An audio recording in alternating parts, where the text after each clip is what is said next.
guys, welcome back to the channel and welcome to another episode of Big Dog Eats.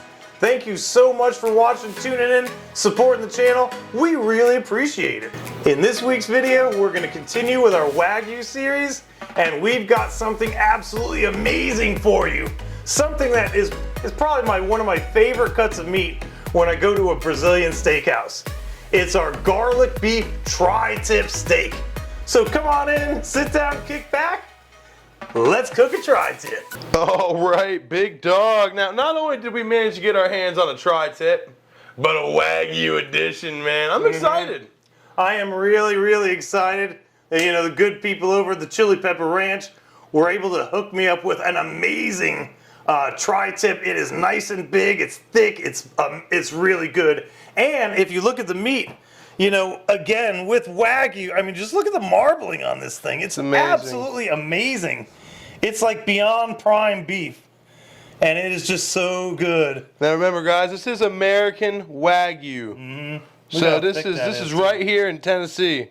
Yep, we have a Wagyu farm about 25 minutes away from our house. So I'm really happy about that fact. And what we're going to do in this week's video is we're going to make this into a garlic steak or garlic beef. Garlic beef is something that you see a lot at the Brazilian steakhouses, which one of my favorite restaurants to go to. And we're going to show you how to do it right here at home. Now, Brazilian steakhouse for you guys at home. Maybe you've been to one and you didn't even know that it was a quote-unquote Brazilian steakhouse. It's where they're walking around with those big old skewers of meat, you know, and you flip your dice block. If you haven't been to one, y'all have got to have that experience. It's amazing. I agree. There's a bunch of different brands, you know. There's the Fogo de Chao, there's the Rodizio, there's a bunch of different ones. But go to your local Brazilian steakhouse if you haven't already, and you'll be able to get a rendition of this. But it's just not going to be Wagyu, I'll tell you that much. and they are a little pricey, but it is so worth the money in my opinion. The meat that they produce is just incredible, and the way they make it is they put it on a rotisserie where it's around an open flame. Now, of course, I don't have a massive rotisserie, but I've got the next best thing, and we'll show you that here in just a little while. Now, to properly make garlic beef, we do have to marinate this, and the marination is going to be at least 6 hours. So what I'm going to do is I'm going to show you how to make the marinade, and then we're going to go ahead and stick it in the fridge and let that thing sit. Then we're going to go ahead and cook the meat. This marinade is really easy to make, and I'm going to show you how to do it right now. We're going to start out with a half a cup of oil. I use avocado oil. You can use olive oil if you want. I just prefer avocado oil. 2 tablespoons of brown sugar. 2 tablespoons of salt. And now we have the star of the show is our garlic. And what I've done is I've peeled about 1.5 heads of garlic. You want to have a lot of garlic in this recipe, and that's what's going to give it its amazing flavor. Now also, if you notice, I haven't chopped this garlic. What we're going to do, we're actually going to use our garlic press to crush the garlic. When you talk about garlic, the more you chop it or the smaller the garlic is, the more flavor it's going to get. So crushing it is going to give it the maximum amount of garlic flavor, which is what we want in this case. So let me go ahead and get this garlic all chopped up. And I've got my press. And I'm just going to start pressing them in.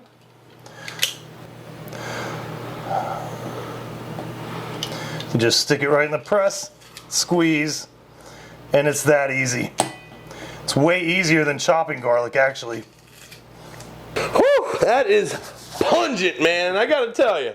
I am a garlic fiend, but I mean, there's almost too much garlic smell in this house right now, man. Viewer warning, if you're a vampire, do not make this. It could be lethal. This man really went there. What we're going to do is we're just going to stir this up really well, and then I'm going to put it in a vacuum seal bag, and we're going to vacuum seal this with the meat. And what vacuum sealing is going to do, it's really going to infuse the flavors into the meat.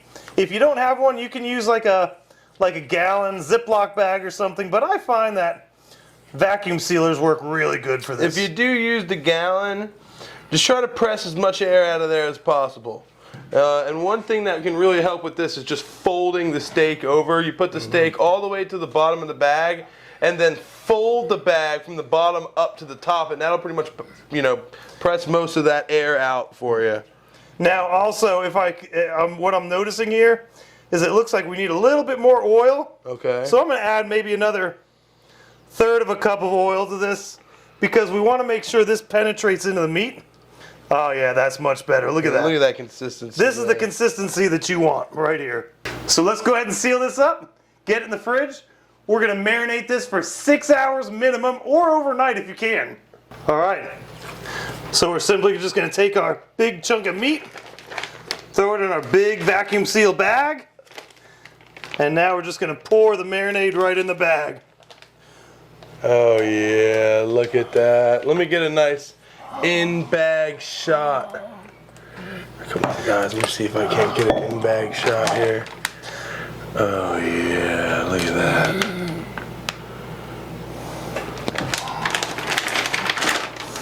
Now I'm just going to simply just kind of get it all over our meat. Now we're going to seal it up and we'll be ready to marinate.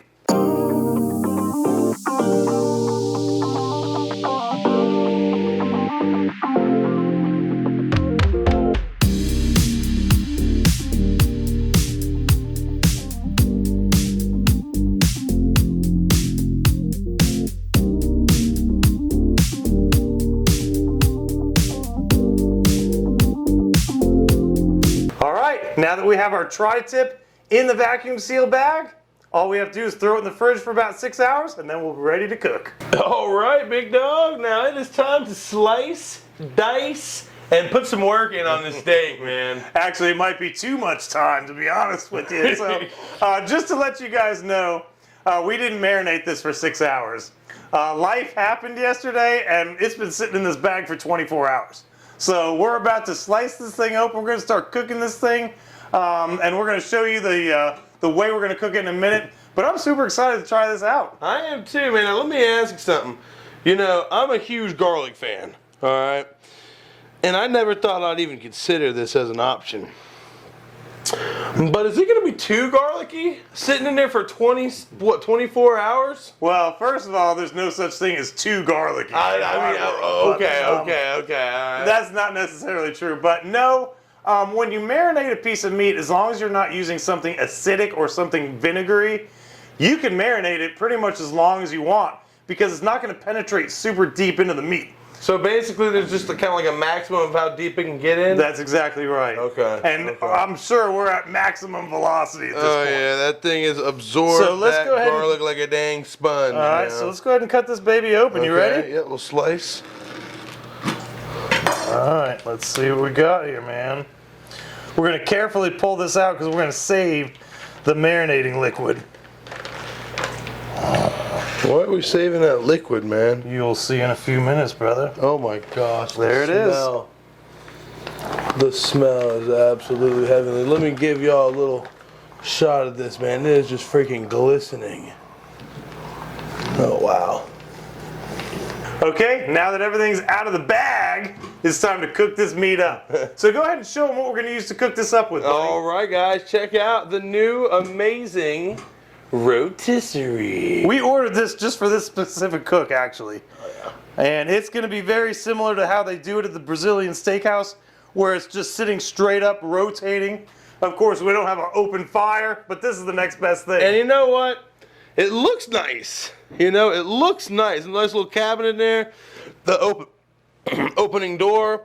You know, I'm ready to see how it performs, if you will. Well, I've had a rotisserie grill, a cheap rotisserie grill before, and I loved it. So I mean, this one's actually a nice one. So I'm really excited to see what's going to happen. Okay, so we've got our rotisserie grill set up, got the meat in there, got everything ready to go, and I am super excited to get this cook started. I am too, man. And I gotta ask though, for the people at home, this has been sitting in there with the raw meat.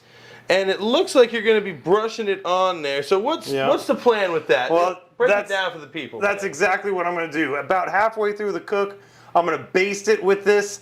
It's not going to affect the steak as far as it being with raw meat because it's going to cook for probably 10 minutes after I baste it.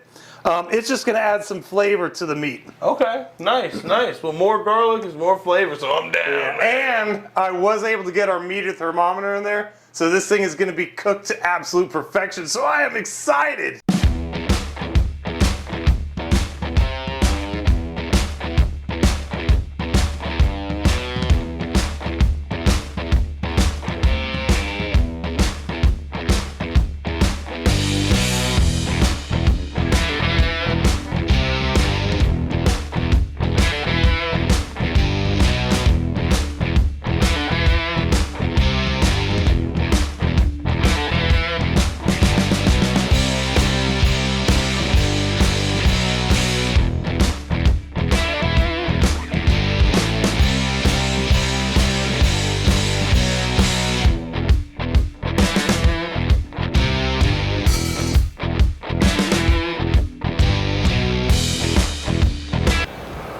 All right, man, that thing did not take long to cook at all. No, so time and temperature on this, we had the temperature on the rotisserie at 450 and it cooked for 27 minutes exactly. Now, how'd you get to that number? That was with our meter thermometer. Okay, yeah. All right, so one of the great things, you know, if you watch our channel, you know we use this a lot. I really like it because it just allows you to cook perfect food every single time. I do want to mention one other thing before we cut into the steak. We get comments from our viewers, and I want to tell you it is very valuable to us. We appreciate all the comments and we encourage comments. Have a subscriber named Wayne that mentioned that we hadn't been putting times and temperatures on our meats, and that's something that we're going to change. And you know, it's viewer comments that help us make this channel amazing. So if you have anything you want to say, please throw it in the comment section below. We take it all very seriously. Now, as in the last video, cutting this is absolutely critical. You have to cut this against the grain, and the way the tri-tip steak is designed, the grain goes in two different directions. So you have to make sure that this part you're going to cut against the grain this way, and then this part you're going to cut it this way. So actually it goes this way. But you want to make sure to always cut against the grain. If you don't, it's going to be very chewy and very hard to eat. So let's go ahead and get this thing cut up. We're going to try this out.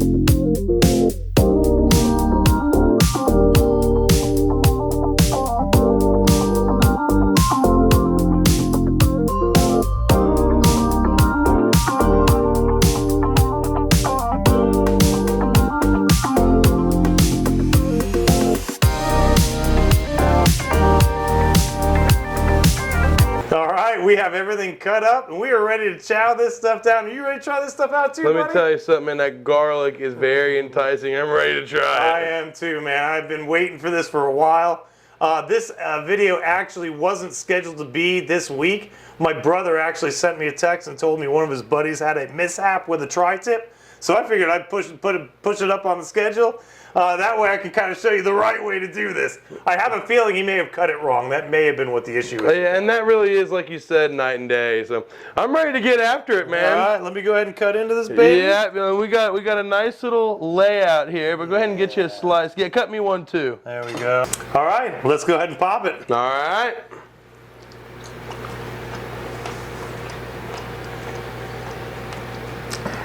Processing, loading. All right, so I'm really happy with this cook.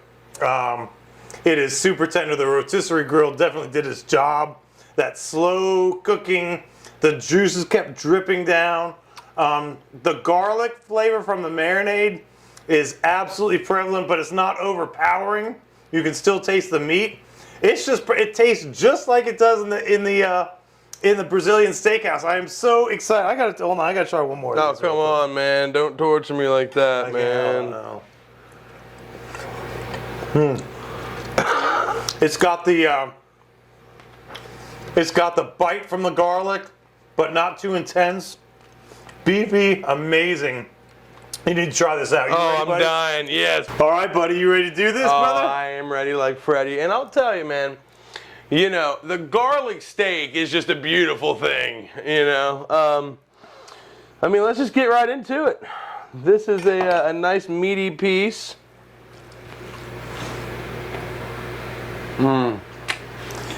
Jacob reacts to a tri-tip steak.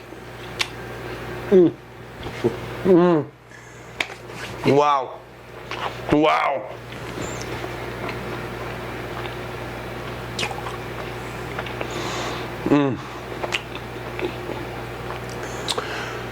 That. I mean, that's amazing, man. The steak is cooked to perfection. It's velvety. It's almost like you just, I mean, it is. We did soak the steak in garlic, but it's just like I didn't dip it in anything, and it tastes like I just dunked it in a bowl of garlic butter, man. I mean, it is incredible. It's one of the most flavorful pieces of meat we've made on this channel yet, I think. It is, and it really is close to the Brazilian steakhouse too, man. Dang, that is good. Dang. All right, hold up. Do another poppy here. I did too, so it's only fair that you do too. Again, guys, make sure you're cutting these against the grain, otherwise it won't taste like it does right here. Alright, that's going to do it for this week's video. Thank you so much for watching. We really appreciate it. And if you haven't subscribed to our channel, what's holding you back? It doesn't cost anything, and it really helps us out. And we appreciate it. So, Jacob, do you think this is one of our best outfits yet? It's amazing, man. That dang rotisserie really did its thing on this beef. Yeah, I purchased that for this cook, but we are going to use it in some more cooks. I have some other things planned for this, so I think you guys are going to love that. So make sure you throw us a like. And with that being said, we're going to get out of here. We got to chow this stuff down. Thanks again for watching, everyone. See ya!